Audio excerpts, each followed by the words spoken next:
those who are coming from Tamil Nadu, I request them to use your earphone. First time using AI technology.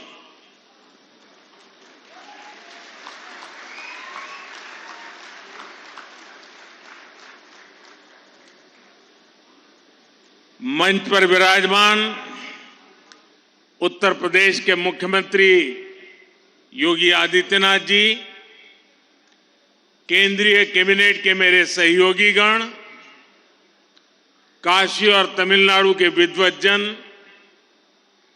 Tamil Nadu से मेरी काशी पधारे भाई और बहनों, अन्य सभी महानुभाव, देवी और सज्जनों, आप सब इतनी बड़ी संख्या में सैकड़ों किलोमीटर का सफर तय करके काशी आए हैं।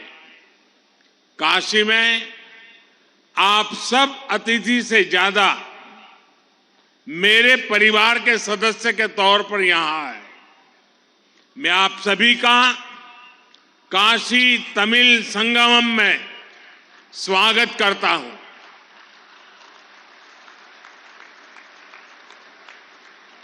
मेरे परिवारजनों, तमिलनाडु से काशी आने का मतलब है महादेव के एक घर से उनके दूसरे घर आना। तमिलनाडु से काशी आने का मतलब है मदुरई मीनाक्षी के यहां से काशी विशालाक्षी के यहां आना। इसलिए तमिलनाडु और काशी वासियों के बीच हृदय में जो प्रेम है, जो संबंध है, वो अलग भी है और अद्वितीय भी है। मुझे विश्वास है काशी के लोग आप सभी की सेवा में कोई कमी नहीं छोड़ रहे होंगे।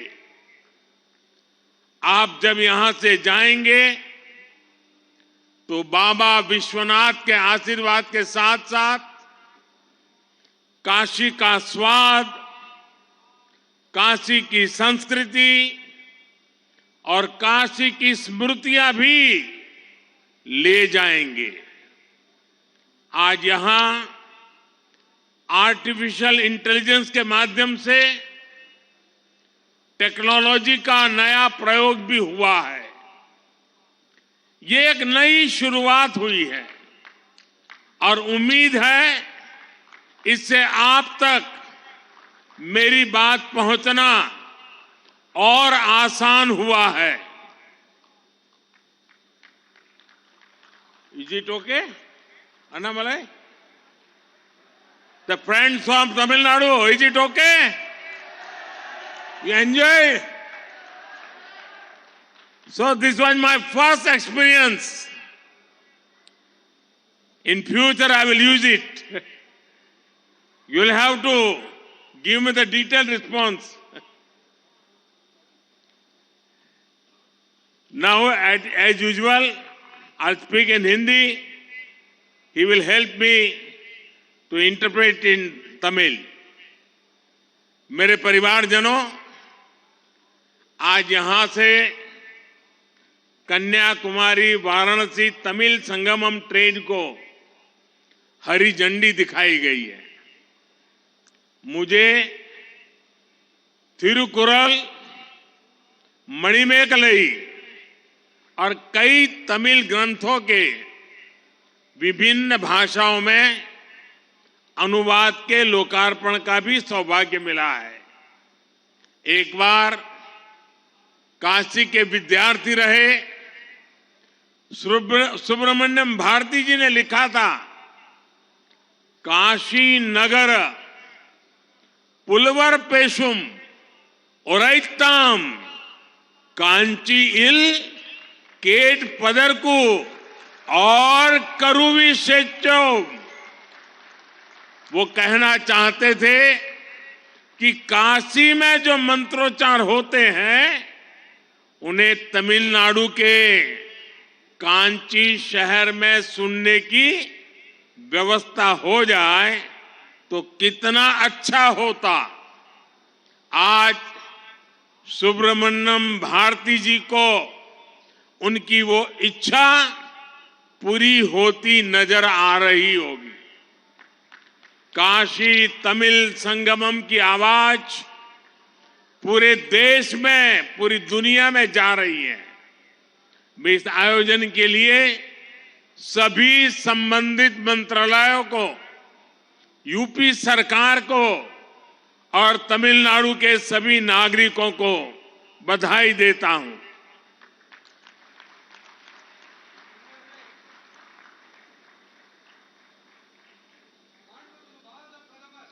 माइक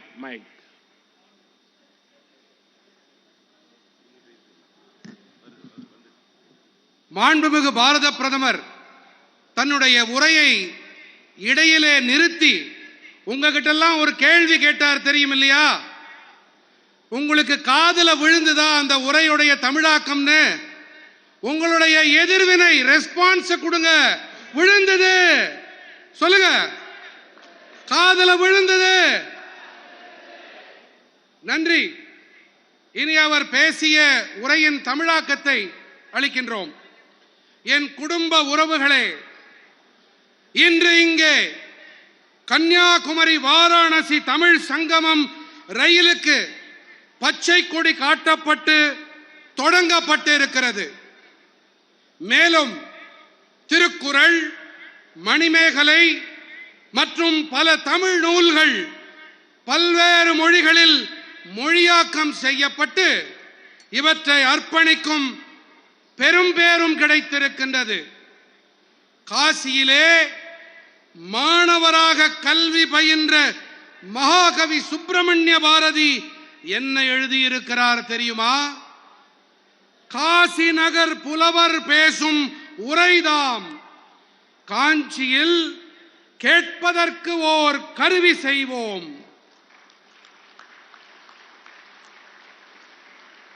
அவர் கூற விரும்பியது என்ன தெரியுமா? காசியிலே புரியப்படும் மந்திர உச்சாடனங்கள் எல்லாம் தமிழ்நாட்டின் காஞ்சி மாநகரிலே கேட்கப்படக்கூடிய ஒரு அமைப்பு, ஒரு கருவி ஏற்படுத்தப்படுமானால் எத்தனை அருமையாக இருக்கும் என்பதே அவருடைய தொலைநோக்காக இருந்தது. பாரதி அவர்களின் நல்விருப்பம் இன்று நிறைவேறி வருகின்றது. காசி தமிழ் சங்கமத்தின் குரல் தேசமெங்கிலும் உலகெங்கிலும் ஒலித்துக் கொண்டிருக்கின்றது. இந்த அருமையான ஏற்பாட்டினை செய்தமைக்காக அனைத்து தொடர்புடைய அமைச்சகங்கள், உத்தரப்பிரதேச அரசு, தமிழ்நாட்டின் என்னுடைய அனைத்து தமிழ் சொந்தங்களுக்கும் வாழ்த்துக்களை தெரிவித்துக் கொள்ளுகிறேன். मेरे परिवारजनों, पिछले वर्ष काशी तमिल संगमम शुरू होने के बाद से ही इस यात्रा में दिनों दिन लाखों लोग जुड़ते जा रहे हैं। विभिन्न मठों के धर्मगुरु, स्टूडेंट्स, तमाम कलाकार, साहित्यकार, शिल्पकार, प्रोफेशनल्स, कितने ही क्षेत्र के लोगों को इस संगमम से आपसी संवाद और संपर्क का एक प्रभावी मंच मिला है।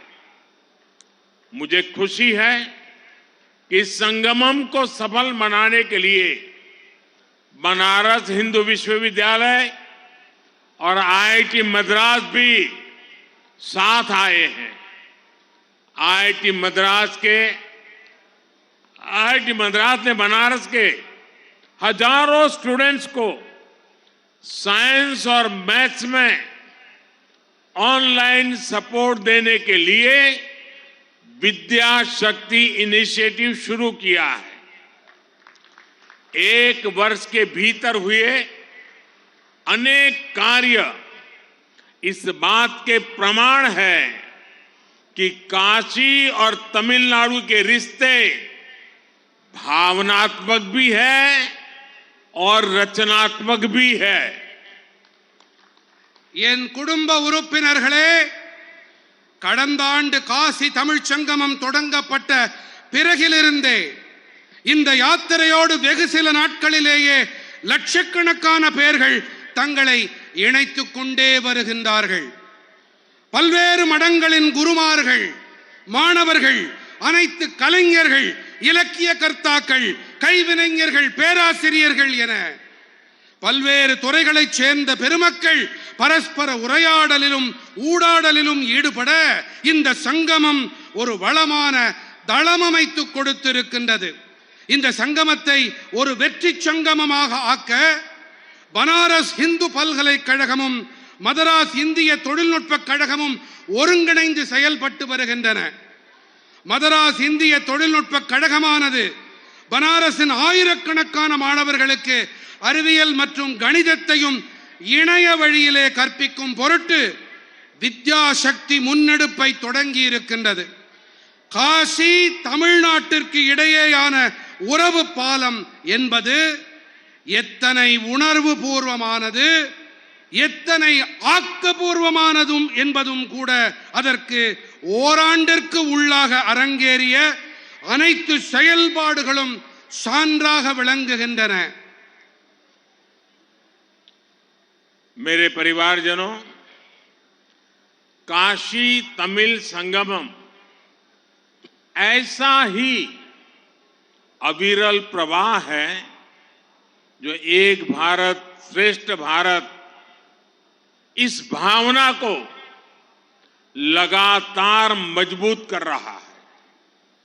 इसी सोच के साथ कुछ समय पहले काशी में ही गंगा पुष्करालु उत्सव यानी काशी तेलुगु संगमम भी हुआ था। गुजरात में हमने सौराष्ट्र तमिल संगमम का भी सफल आयोजन किया था।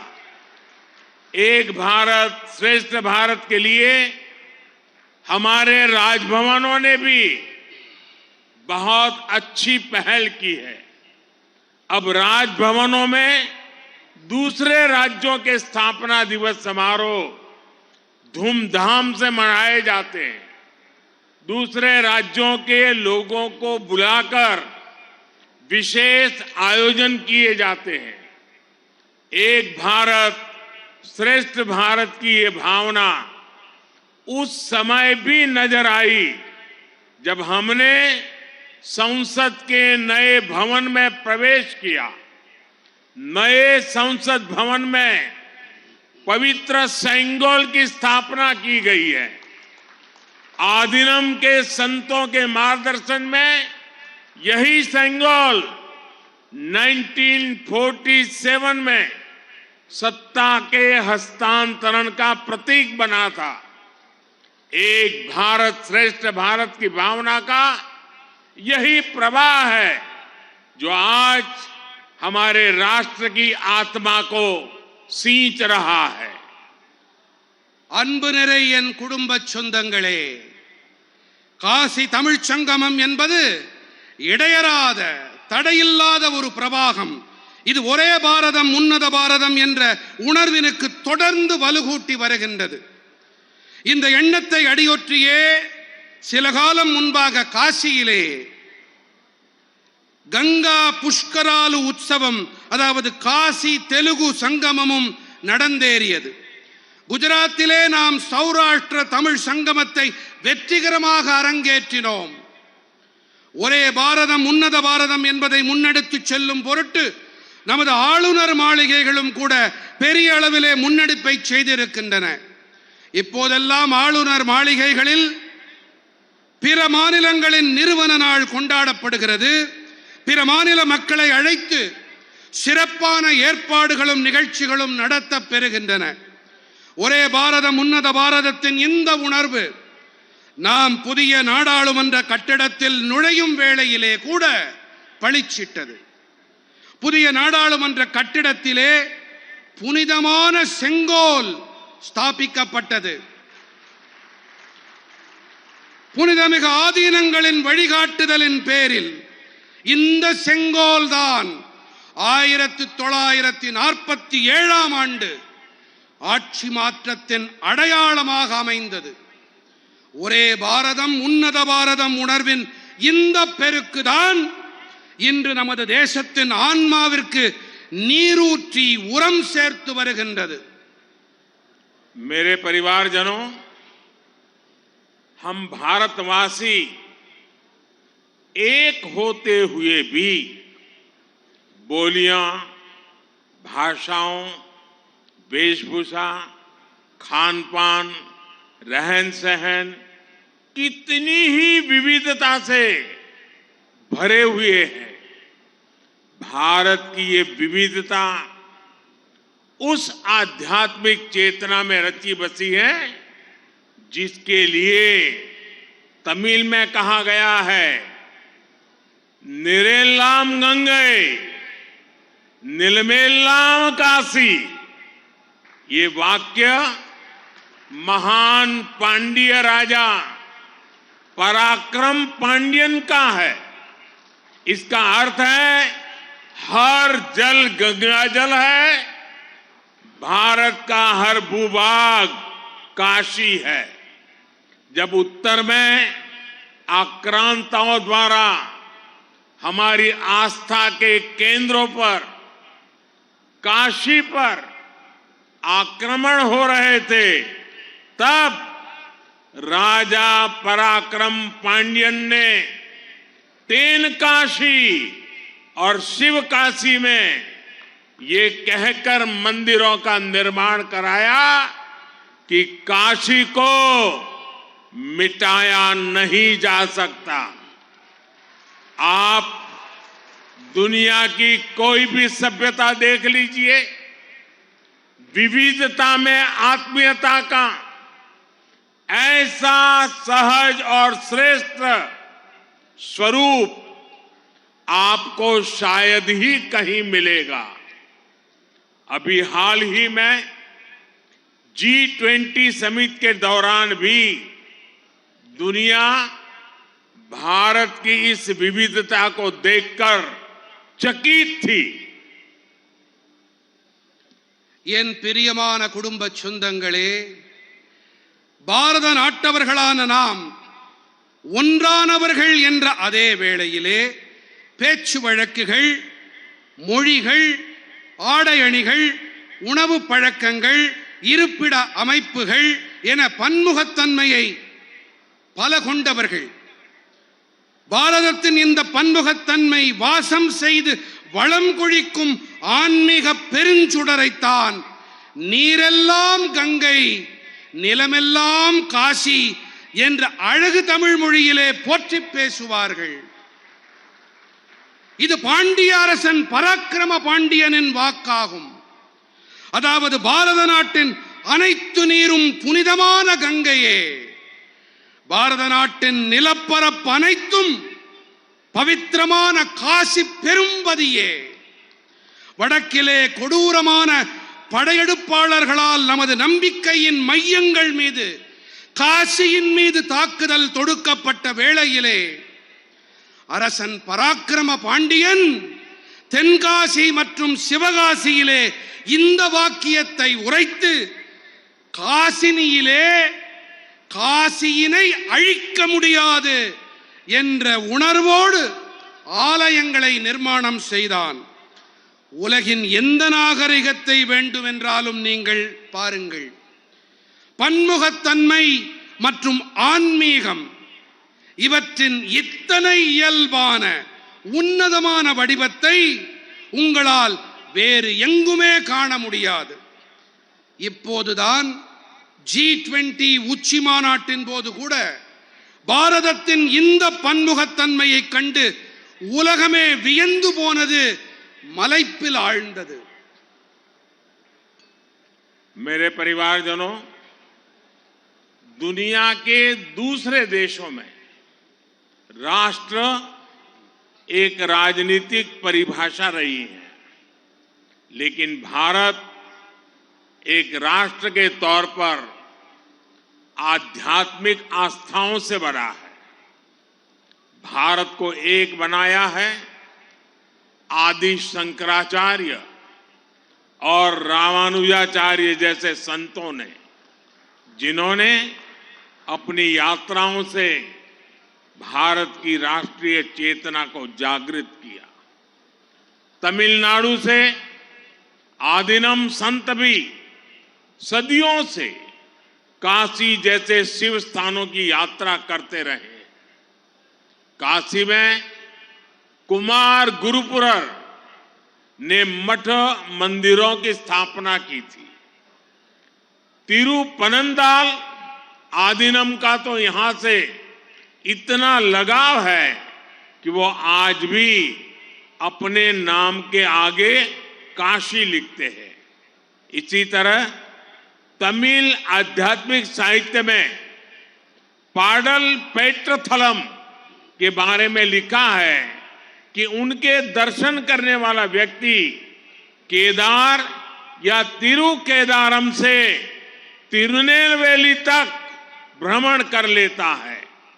इन यात्राओं और तीर्थ यात्राओं के जरिए भारत हजारों वर्षों से एक राष्ट्र के रूप में अड़िग रहा है, अमर रहा है। எனதருமை குடும்ப உறவுகளே, உலகின் பிற நாடுகளில் தேசம் என்பது அரசியல் ரீதியான புரிதலோடு அணுகப்பட்டு வந்திருக்கிறது. ஆனால் பாரதம் ஒரு தேசம் என்ற வகையிலே ஆன்மீக நம்பிக்கையை ஆணிவேராக கொண்டு அமைந்து வந்துள்ளது. ஆதிசங்கரர், ராமானுஜாச்சாரியார் போன்ற புனிதர்கள்தாம் பாரதத்தை ஒருங்கிணைத்தவர்கள். இவர்களெல்லாம் தங்கள் யாத்திரைகளின் போது பாரதத்தின் தேசிய விழிப்பினை, தேசிய ஆன்மாவை, தேசியத்தை தட்டி எழுப்பினார்கள். தமிழ்நாட்டின் ஆதீன துறவிகளும் கூட பல நூற்றாண்டு காலமாக காசி போன்ற சிவபதிகளுக்கு புனித பயணங்களை மேற்கொண்டு வந்திருக்கின்றார்கள். திருப்பனந்தாள் ஆதீனத்தை காசியிலே குருபர சுவாமிகள் நிறுவினார்.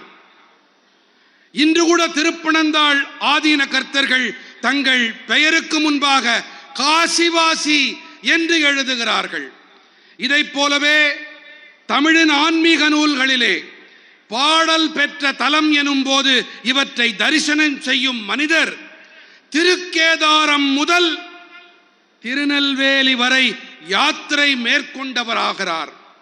இந்த யாத்திரைகள், புனித பயணங்கள் வாயிலாக பல்லாயிரம் ஆண்டு காலமாக பாரதம் ஒரே தேசம் என்ற வகையில் நீடித்து அமரத்துவம் பெற்றதாக விளங்கி வந்திருக்கின்றது. मुझे खुशी है कि काशी तमिल संगमम के जरिए देश के युवाओं में अपनी इस प्राचीन परंपरा के प्रति उत्साह बढ़ा है। तमिलनाडु से बड़ी संख्या में लोग, वहां के युवा काशी आ रहे हैं। यहां से प्रयाग, अयोध्या और दूसरे तीर्थों में भी जा रहे हैं। मुझे बताया गया है कि काशी तमिल संगमम में आने वाले लोगों को अयोध्या दर्शन की भी विशेष व्यवस्था की गई है। महादेव के साथ ही रामेश्वरम की स्थापना करने वाले भगवान राम के दर्शन का सौभाग्य अद्भुत है। காசி தமிழ் சங்கமத்தின் வாயிலாக தங்களுடைய இந்த பண்டைய பாரம்பரியம் குறித்து தேசத்தின் இளைஞர்களிடத்திலே உற்சாகம் அதிகரித்திருக்கிறது என்பது மகிழ்ச்சியை அளிக்கிறது. தமிழ்நாட்டிலிருந்து அதிக எண்ணிக்கையில் மக்கள், அங்கிருக்கும் இளைஞர்கள் காசிக்கு வருகின்றார்கள். இங்கிருந்து பிரயாகை, அயோத்தி என பிற புனித இடங்களுக்கும் சென்று வருகின்றார்கள். காசி தமிழ் சங்கமத்திற்கு வரும் மக்கள் அயோத்திக்கு புனித யாத்திரை மேற்கொள்ளவும் சிறப்பான ஏற்பாடுகள் செய்யப்பட்டிருப்பதாக எனக்கு தெரிவிக்கப்பட்டிருக்கின்றது. மகாதேவரோடு சேர்ந்து ராமேஸ்வரத்தை ஸ்தாபித்த பகவான் ஸ்ரீராமனையும் தரிசிக்கும் பெரும் பேறு அலாதியானது, அற்புதமானது. मेरे परिवारजनों, हमारे यहां कहा जाता है, जाने बिनु न होई प्रतीति, बिनु प्रतीति होई नहीं प्रीति। अर्थात जानने से विश्वास बढ़ता है और विश्वास से प्रेम बढ़ता है। इसलिए ये जरूरी है कि हम एक दूसरे के बारे में, एक दूसरे की परंपराओं के बारे में, अपनी साझी विरासत के बारे में जाने। दक्षिण और उत्तर में काशी और मदुराई का उदाहरण हमारे सामने है। दोनों महान मंदिरों के शहर हैं, दोनों महान तीर्थ स्थल है। मदुराई वैगई के तट पर स्थित है और काशी गंगई के तट पर। तमिल साहित्य में वैगई और गंगई दोनों के बारे में लिखा गया है। जब हम इस विरासत को जानते हैं तो हमें अपने रिश्तों की गहराई का भी एहसास होता है। என் நெஞ்சம் நிறை குடும்ப பந்தங்களே, நம் நாட்டிலே ஒன்று கூறப்படுவதுண்டு, ஜானே பினு ந ஹோய் பரதீதி, பினு பரதீதி ஹோய் நஹி பிரீத்தி. அதாவது அறிந்து கொள்வதால் நம்பிக்கை அதிகரிக்கிறது, நம்பிக்கை அதிகரிப்பதால் அன்பு அதிகரிக்கிறது என்பதே இந்த ஹிந்தி மொழி பழமொழியின் பொருள். அந்த வகையிலே நாம் பரஸ்பரம் ஒருவருக்கொருவர், ஒருவர் மற்றவரது பாரம்பரியங்களை பற்றியும் நம்முடைய தொன்மையான மரபுகள் குறித்தும் தெரிந்து கொள்வது முக்கியமானது. தென்னகத்திலும் வடநிலத்திலும் காசி மற்றும் மதுரை என்ற எடுத்துக்காட்டுகள் நம் கண்முன்னே இருக்கின்றன. இரண்டுமே மகத்தான தொன்மையான ஆலய நகரங்கள், இரண்டுமே மிகச் சிறப்பான புனித யாத்திரை தீர்த்தங்கள். மதுரை அம்பதி வைகை ஆற்றின் கரையினிலே அமைந்திருக்கிறது என்றால், காசியோ கங்கை அன்னையின் மடியினிலே இருக்கின்றது. தமிழ் இலக்கியங்கள் கங்கை மற்றும் வைகை என்ற இந்த இரண்டு நதிகளை பற்றியும் விரித்து பேசுகின்றன. நாம் இந்த மரபினை அறிந்து கொள்ளும் போது நமது உறவுகளின் ஆழத்தை நம்மால் நன்றாக உணர்ந்து கொள்ள முடியும். मेरे परिवारजनों, मुझे विश्वास है काशी तमिल संगमम का ये संगम इसी तरह हमारी विरासत को सशक्त करता रहेगा, एक भारत श्रेष्ठ भारत की भावना को मजबूत बनाता रहेगा। आप सभी का काशी प्रवास सुखद हो, इसी कामना के साथ मैं अपनी बात समाप्त करता हूं और साथ साथ तमिलनाडु से आए हुए प्रसिद्ध गायक भाई श्रीराम को काशी आने पर और हम सबको भाव विभोर करने के लिए मैं श्रीराम का हृदय से धन्यवाद करता हूं, उनका अभिनंदन करता हूं और काशीवासी भी तमिल सिंगर श्रीराम को जिस भक्ति भाव से सुन रहे थे उसमें भी हमारी एकता की ताकत के दर्शन कर रहे थे। मैं फिर एक बार काशी तमिल संगमम की इस यात्रा को, अविरत यात्रा को अनेक अनेक शुभकामनाएं देता हूं और आप सभी का बहुत बहुत धन्यवाद करता हूं।